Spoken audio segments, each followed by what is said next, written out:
In the spring of 1883, Kellan Rourke rode into Coldwater Basin to take possession of 50 acres he had just bought for an unusually low price, land nobody else wanted. The place was called Raven Bend. Its barn leaned. Sagebrush swallowed the old fence lines. A broken windmill stood over the yard, motionless against the Wyoming sky. The stock trough was dry. Men at Amos Bryce's general store laughed when they heard someone had actually paid for it. Bram Alder, the cattleman on the adjoining ranch, did not find it quite as funny. He had run cattle beside Raven Bend for years. He knew what summer did to weak ground. That place will be dry before August. Kellan heard him. He offered no argument. That evening, he walked the property alone while the last light stretched across the lower meadow. At the empty trough, he knelt and pressed 2 fingers into the cracked mud, dry on top, cool underneath. Kellan looked toward the distant cottonwoods, then toward a shallow fold in the meadow. The town had already decided what Raven Bend was worth. Kellan had not. At 38, Kellan had never called himself a farmer. What he knew had been learned elsewhere. During the Civil War, serving as a Union cavalryman taught him to put the care of his horses before his own.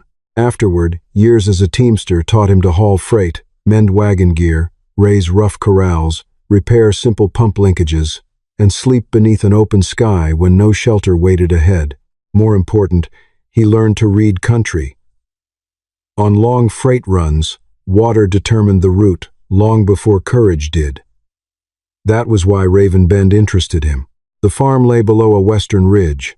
A shallow draw crossed the lower meadow, almost hidden beneath brush. Near it stood several old cottonwoods, thick-trunked and stubbornly alive where the surrounding ground looked too dry to support them. Kellan did not know what lay beneath that meadow. He only knew the land was showing him something.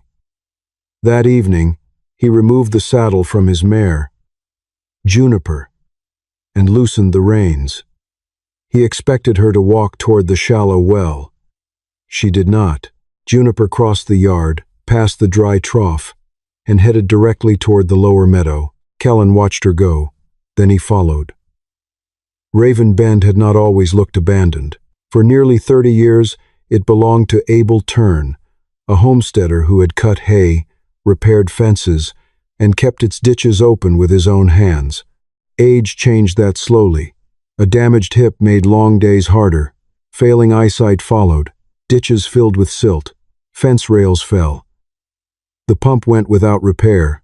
After Abel died, his heirs lived too far away to care for 50 difficult acres. Raven Bend sat abandoned for nearly 6 years. Kellan learned the real condition of the place by walking it. The north barn sill was rotten. The loft shifted under weight. Shingles were missing.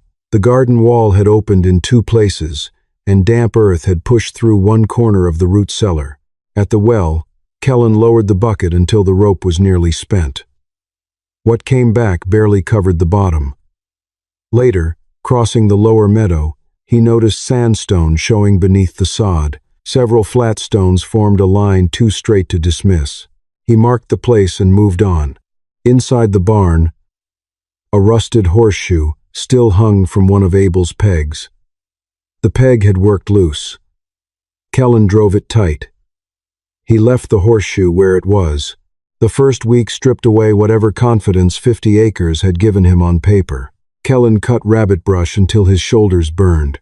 He pulled rotten fence posts, gathered rusted wire, and used Juniper to drag cedar logs across the yard. At the barn, he set temporary cottonwood props beneath the weakest corner before removing part of the rotten north sill. Even that was not enough. He worked one timber loose. The wall shifted. A brace snapped sideways. Kellan jumped. A heavy beam dropped behind him and struck the ground hard enough to throw dust across his boots.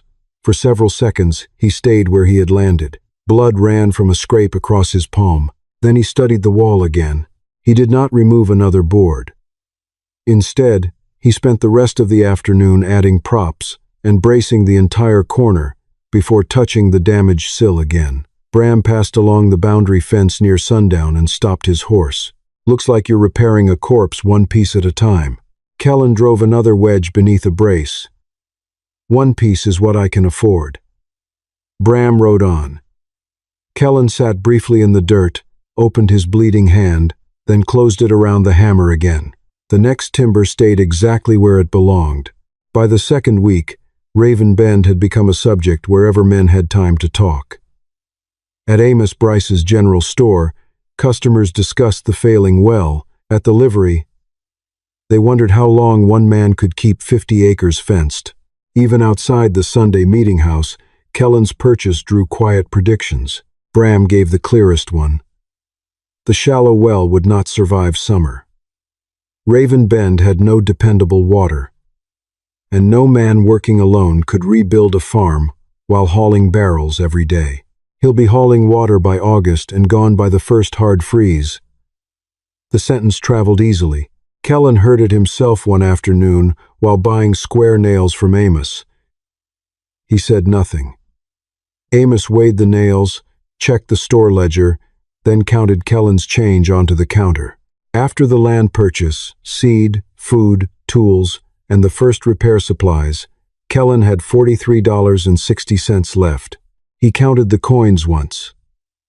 His eyes moved from the money to the box of nails. Then he pushed part of the order back across the counter. Half that many. Amos quietly removed them. Kellan folded the remaining money into his pocket and carried the smaller bundle outside. August was still months away. The money would not last nearly that long if Raven Bend began demanding water by the barrel. The windmill became Kellan's next problem. He climbed the 28-foot wooden tower carefully, testing each brace before trusting his weight to it. Most of the frame was weathered but sound. The machinery was another matter. The vane was gone. One gear tooth had broken away. The crank would not move. Below, the pump rod was bent badly enough to rub against its guide. When Kellan pulled the pump assembly, he found the leather cup dry and hard from years without water. Bram stopped at the fence while Kellan laid the pieces across the yard. "Take the tower down," he said, its firewood standing upright. Kellan studied the iron parts. Then he loaded what he could onto Juniper and rode into town. Ephraim Cole, a 63-year-old blacksmith who repaired wagons, pumps, and farm machinery, examined each piece on his bench. He named a price for putting the assembly right. Kellan reached into his pocket, but did not take out the money. Ephraim noticed. "There's another way." He pointed toward the forge. Kellan could come on weekends. Ephraim would show him how to heat the rod, work the damaged iron, fit new leather, and judge what could still be saved. It would cost less. It would take longer. Kellan looked at the worn pump parts, then at the forge. "When do we start?" Ephraim picked up a hammer. For a moment, Kellan thought the old blacksmith meant to demonstrate. Instead, Ephraim set the hammer on the bench beside him. Now, for the next several weeks, Raven Bend changed in pieces, small enough that nobody in town noticed. Kellan worked the fence line in the cool mornings. He cleared brush, reset cedar posts, and replaced only the rails that could no longer carry weight. Over at the barn, he managed to cut away the worst section of the rotten sill, successfully fitting solid timber beneath the securely braced wall. By midday, he shifted to smaller work. He reset stones in the garden wall. He patched missing roof shingles. From salvaged sash glass, old boards, and a stone border, he built a low cold frame over a bed warmed with manure beneath the soil. On weekends, he returned to Ephraim's forge. The bent pump rod taught him patience first. Heat too much iron at once, and it could warp somewhere else. So Kellan heated short sections and straightened them gradually. He cut and fitted a new leather cup. He filed the damaged gear tooth. He learned to align the crank without forcing it tight. A working mechanism needed a little play. By late spring, the barn corner no longer shifted when the wind struck it. The pump rod rolled straight across Ephraim's bench. On cold mornings, the soil beneath Kellan's salvaged glass stayed warmer than the ground around it. No crowd came to Raven Bend to see any of it. There was only another post to set, another nail to drive, another piece to repair. Then one Saturday, Kellan began working the iron at the forge. Ephraim watched his first few blows. After that, he turned away and started another job. By early summer, the windmill was ready. Kellan had built a rough new vane from pine boards. The repaired linkage sat back in place. The straightened pump rod reached down the well, ending in the new leather cup he had cut and fitted at Ephraim's forge. On the first morning, there was barely enough wind to stir the grass. The wheel moved half a turn, then stopped. Kellan waited. By afternoon, wind began moving down from the western ridge. The blades turned again. Slowly at first, then faster. The crank moved. The pump rod rose and fell. Old iron clicked above the yard. For a long while, nothing reached the trough. Then the pipe coughed. Brown water spilled out. Another stroke brought more. Muddy at first, then lighter, until a thin stream ran steadily into the wooden trough. Across the property line, Bram was repairing fence. He heard the windmill before he saw the water. The old mechanism clattered across the basin, the same tower he had called firewood standing upright. Bram stopped working and stepped away from the fence. Kellan never turned toward him. The trough gained only a few inches before the wind weakened again. The well was still shallow. Its recovery was slow. Nothing about that had changed. But the machine worked. Juniper walked over and drank. Kellan rested one hand against the pump housing. He felt the repaired linkage moving through the iron. He did not smile. Above him, the wheel kept turning. The repaired windmill gave Kellan water, but it did not give Raven Bend more grass. He could not afford a large herd anyway. He began with 9 cattle, 1 milk cow, and Juniper. That was enough to reveal another problem. The animals returned to the same places. They grazed hardest near water and shade. Old trails grew bare beneath their hooves, while grass farther out remained untouched. Mara Bellamy came to Raven Bend after Amos mentioned what Kellan was attempting. A widow who had managed her own small cattle holding for years. She also knew the land records left by her late husband, who had done survey work around the basin. She walked the pasture with Kellan. She showed him grass cropped almost to the soil. Then a compacted trail. Then a shaded corner where cattle had stood so often that little grew beneath them. Kellan had planned to open another section that afternoon. Mara looked across it. What happens if they eat that today? Kellan studied the grass. Then he looked behind them at the ground the cattle had already used. He changed his plan. Using temporary stakes, rope, and movable sections of rail, he began controlling where the animals grazed. He moved them before they stripped one patch bare and left the used ground alone afterward. It meant more walking, more fence work, more watching. Weeks passed. The rested sections began holding taller grass. Raven Bend had not gained a single acre. Kellan was simply learning not to spend the same acre twice. By early summer, the cold frame had yielded results, allowing the garden to produce more than Kellan needed for his own table.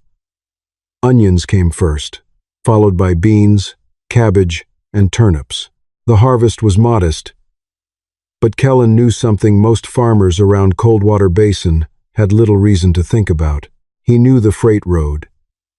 Years as a teamster had taught him where wagons stopped, what animals consumed between runs, and which supplies became difficult to find after days on the trail. A stage stop south of the basin regularly needed fresh vegetables. The nearby freight station bought small amounts of hay for teams passing through. Kellan loaded what Raven Bend could spare and took it south. He did not return with much money. Instead, he traded for things the farm needed more.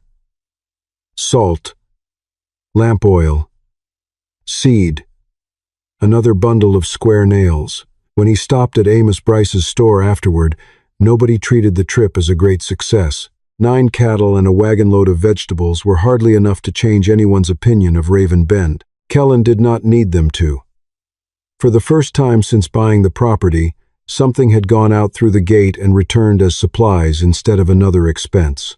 He rode home with a sack of salt behind the saddle, lamp oil wrapped against breakage, and nails tucked into a canvas bag. The farm was not making him rich. It had simply begun paying for some of what it consumed. For Raven Bend, that was enough to matter. By early July, the basin was beginning to show the cost of a dry year. Rain had been scarce. The upper pasture faded from green to yellow, and each week the shallow well recovered more slowly. Even with steady wind, the mill had to work longer to put the same few inches of water into the trough. One morning, Kellan rode Juniper across the lower meadow. Something stopped him. A strip of grass remained green. It was narrow, perhaps 36 feet long, and curved gently through ground that had dried on both sides. Kellan had noticed moisture there before. Now the difference was impossible to miss. Juniper noticed it too. She lowered her head and sniffed along the grass. Kellan dismounted. The old cottonwood stood farther up the draw. The strange sandstone line he had found weeks earlier turned out to cross this exact same stretch of ground. He returned with a shovel. Right at the green strip, his first cut sliced through a thick mat of roots. Beneath it, the blade struck stone. Kellan cleared the soil with his hands. Sandstone.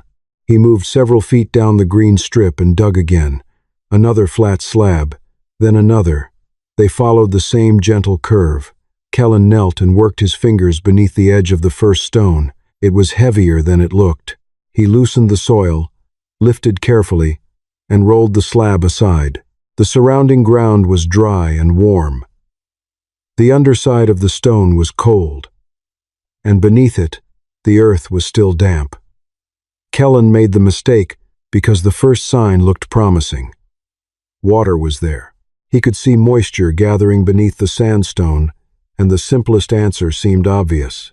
If a narrow opening exposed a little water, a wider and deeper trench should expose more. So he kept digging. He removed another slab, then another. The opening widened. His shovel cut below the root layer and into the wet ground beneath it. At first, the result seemed to prove him right. Muddy water began seeping into the trench. Kellan worked faster. Then one side softened. A section of bank slumped inward. Silt rolled across the bottom. The water turned brown. Kellan cleared it with the shovel, but more loose soil followed. Within hours, the flow weakened. By late afternoon, the trench he had opened was wider, deeper, and producing less clear water than when he started. Bram happened along the boundary and saw the excavation. He dismounted and walked close enough to study the mud without stepping into it. This time, there was no laughter. You may have found water and killed it in the same afternoon. Kellan looked down at the trench. He had no answer worth giving. Bram rode away. Near dusk, Kellan stopped trying to clear the silt. Every pass of the shovel disturbed something else. He washed his hands in a bucket, but dark mud remained beneath his nails and across his knuckles. Then he sat at the edge of the excavation. Hours earlier, water had gathered beneath the first stone. Now only a few cloudy drops worked their way through the mud. For once, Raven Bend had not failed him. He had failed Raven Bend. Kellan did not touch the trench the next morning. Instead, he rode to Mara Bellamy's place and described the sandstone line, the wet soil beneath it, and what happened after he opened the ground. Mara listened before asking where the stones ran. When Kellan showed her, she remembered something. Her late husband had kept old survey papers from his work around Coldwater Basin. Among them was a field notebook and a county plat nearly 20 years old.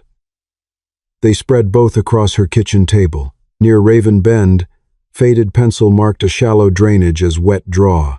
Farther down was a small spring symbol. A thin line followed the slope toward the lower meadow. Beside it was a name. Jory Bell. Kellan took the papers to Ephraim. The blacksmith remembered Bell. He had been a traveling ditch builder and stoneworker who took small jobs wherever ranchers needed water moved across difficult ground. Nothing more remarkable than that. But the old marks changed what Kellan understood. Mara studied the line again. You may not have found a well. What lay beneath the meadow could have been a collection gallery. A shallow seep had been left mostly undisturbed, then surrounded with gravel and bundles of willow to let water pass while holding back soil. Flat stone protected the top. From there, gravity could carry the gathered water downhill. The system did not depend on a deep hole. It depended on keeping the wet layer intact. That explained the green strip. It explained the sandstone. It also explained why Kellan's trench had weakened as he enlarged it. He had thought he was clearing away useless earth. Instead, a man dead for years had placed those stones according to a system Kellan had nearly destroyed in one afternoon. When Kellan returned to the lower meadow, he brought the shovel. This time, he used it to put earth back. He began with the section he had opened too wide. Loose soil came out first. Then he rebuilt the sides with firm earth packed with clay, restoring support around the wet seam instead of exposing more of it. Near the seep, he worked slowly. He placed coarse gravel where water could move through open spaces. Over that went thin bundles of willow, laid tightly enough to catch silt without sealing the flow. Then he began replacing the sandstone. The work felt backward after years of solving problems with more digging, more leverage, or more force. Here, every unnecessary cut could make the problem worse. Kellan left only a small collection pocket open at the lower end. From there, he followed the old grade down the meadow instead of trying to pull water straight upward. Mara came by before evening. For several hours, there was little to see. Moisture darkened the gravel. Then drops gathered. The drops became a narrow trickle.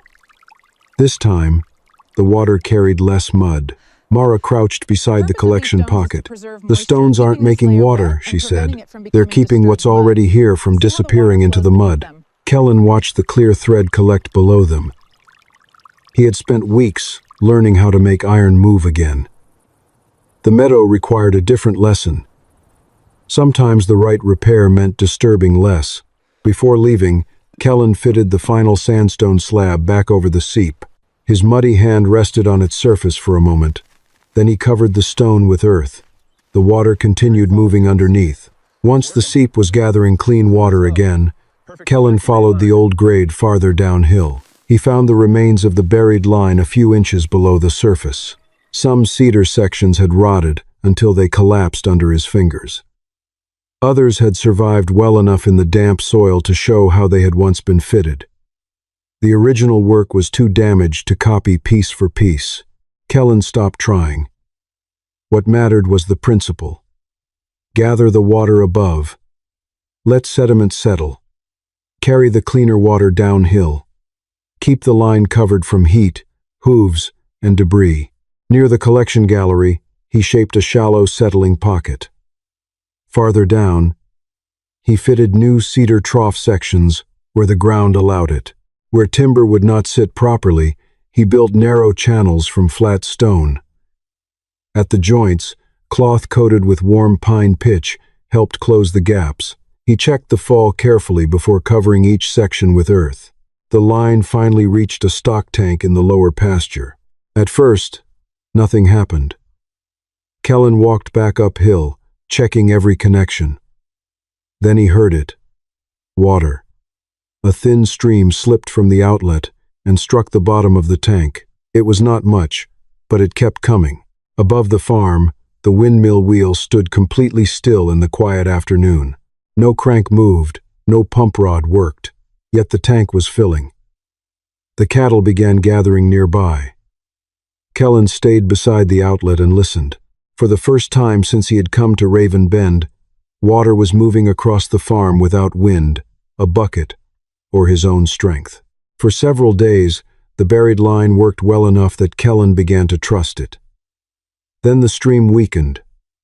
By the following morning, it had become little more than a drip. This time, Kellan did not start digging blindly. He went uphill first. The settling pocket held more silt than he expected. Fine roots and bits of debris had gathered near the inlet. Farther down, One cedar joint was drawing air where the pine pitch had pulled away. 3 small faults had nearly stopped the whole line. Kellan cleaned the pocket without cutting into the wet seam below it. He deepened only the settling space, giving mud somewhere to collect before it entered the conduit. At the inlet, he added a crude screen woven from thin willow. Then he followed the line downhill. One section did not have enough fall. He raised its upper end on flat stones and checked the grade again. At the leaking joint, he removed the failed seal, wrapped fresh cloth around the connection, and worked warm pine pitch into it. Before covering everything, he changed one more thing. Instead of burying the settling pocket permanently, Kellan fitted a broad sandstone slab over it. The stone could be lifted whenever the system needed cleaning. By evening, water reached the tank again. The stream was steadier than before. Kellan washed the silt from his hands and replaced the access stone. He had once believed finding the buried system might solve Raven Bend's water problem. Now he understood something harder. Old knowledge did not remove maintenance. It only showed where the work mattered. And when the line failed this time, Kellan had known where to look. August came with the heat Bram had warned about. Day after day, hot wind crossed Coldwater Basin and pulled moisture from everything it touched. Shallow ponds shrank into muddy depressions. Grass along the upper bench cured early, turning pale beneath a hard sky. Kellan's windmill still turned. The problem was below it. The well recovered more slowly after each pumping. The buried gallery continued feeding the lower tank, but its steady stream had narrowed. Across the boundary, Bram began hauling water by barrel to part of his herd. At Amos's store, nobody laughed about Raven Bend anymore. Too many men were measuring their own wells. Kellan measured something else. Hay. If the remaining pasture failed, what he had stored would carry his cattle about 6 weeks. Then Lottie Fenner, a 41-year-old widow who kept a small holding lower in the basin, arrived with her 10-year-old son, Noah, and 2 empty barrels in the wagon. Her well had fallen too low to provide enough water for their milk cow. Kellan looked at the barrels, then at his stock tank. The spring line was still feeding it, but slowly. He opened the valve. Water filled the first barrel. Noah stood beside their cow, one hand holding the lead rope while the animal watched the water. When the first barrel was full, Kellan checked the tank again. Its level had dropped several inches. He waited. The buried line continued its thin flow. Then Kellan moved the second barrel into place. He opened the valve again. The wind changed after dark. It came hard across the dry basin, carrying dust through fence rails, beneath doors, and over the lower meadow. It blew for hours. By morning, Kellan knew something was wrong. The stock tank had barely risen. He checked the outlet.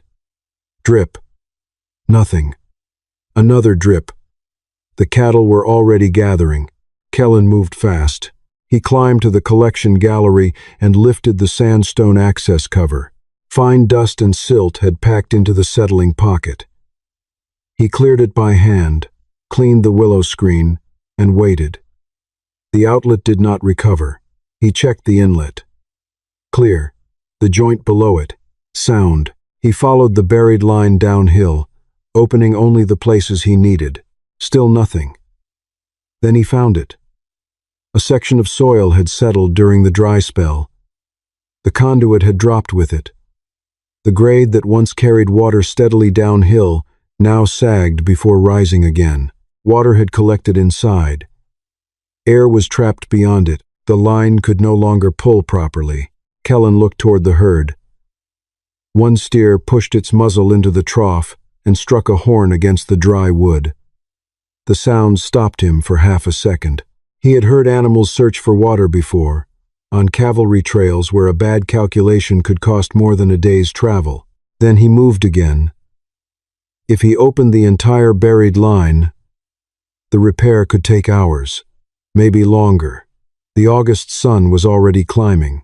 For the first time since spring, Bram's prediction no longer sounded like mockery. Raven Bend was running out of water. Kellan did not uncover the whole line. He had made that kind of mistake once. Instead, he followed the grade carefully, sighting along a straight board and measuring the fall between exposed sections. The problem narrowed to a short stretch where the ground had settled. He opened only that section. Flat stones went beneath the sagging conduit. He raised it little by little until the downhill fall returned. Mud and trapped sediment came out next. Then he reset the joint and packed the soil firmly around it. A wagon approached from the north. Bram arrived with empty water barrels. He saw the cattle pressing toward the trough and understood the problem without asking.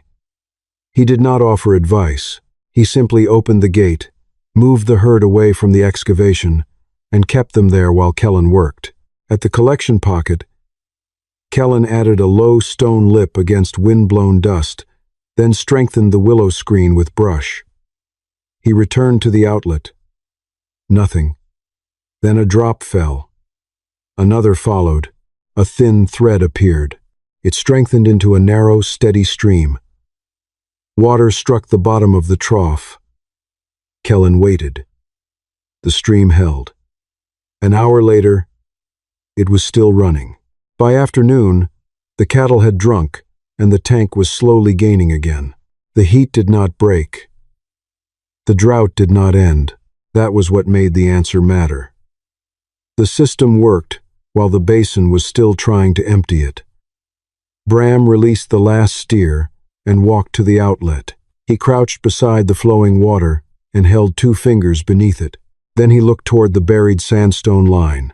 How far below that first stone did you find the wet seam? Months earlier, Bram had watched Kellan from across a fence. Now he was kneeling beside him, asking how the water worked. By the fall of 1884, Raven Bend was still no rich man's property. It had simply become a working farm. The barn stood straighter. The garden supplied Kellan's table and enough produce for barter. His cattle had survived the dry summer. When the wind came across the ridge, the repaired wheel still turned above the yard, and beneath the lower meadow, water kept moving. At Amos Bryce's store one afternoon, someone remembered the prediction made the year before. Bram could have explained that the drought had been worse than expected, or that no one had known about the buried waterworks. He did neither. I was wrong about the place. That was all. Before winter, Bram brought an old survey plat of his own ranch to Raven Bend. Lottie asked Kellan what signs might reveal a wet seam on her land. At the forge, Ephraim began seeing farmers arrive with pump parts they once would have thrown away. Mara watched old maps become useful again. Jory Bell had been dead for years, yet part of what he understood was moving through Coldwater Basin once more. Kellan never became a teacher. There was too much work left for that. One cold morning, he crossed the lower meadow beneath a white layer of frost. Almost everything was frozen pale. One narrow strip remained dark where moisture moved beneath the soil. Kellan stopped near the first sandstone slab he had uncovered. It was buried again. A stranger crossing Raven Bend would never know it was there. Farther down the meadow, water fell steadily into the stock trough. Beyond it, the old windmill turned in the morning wind.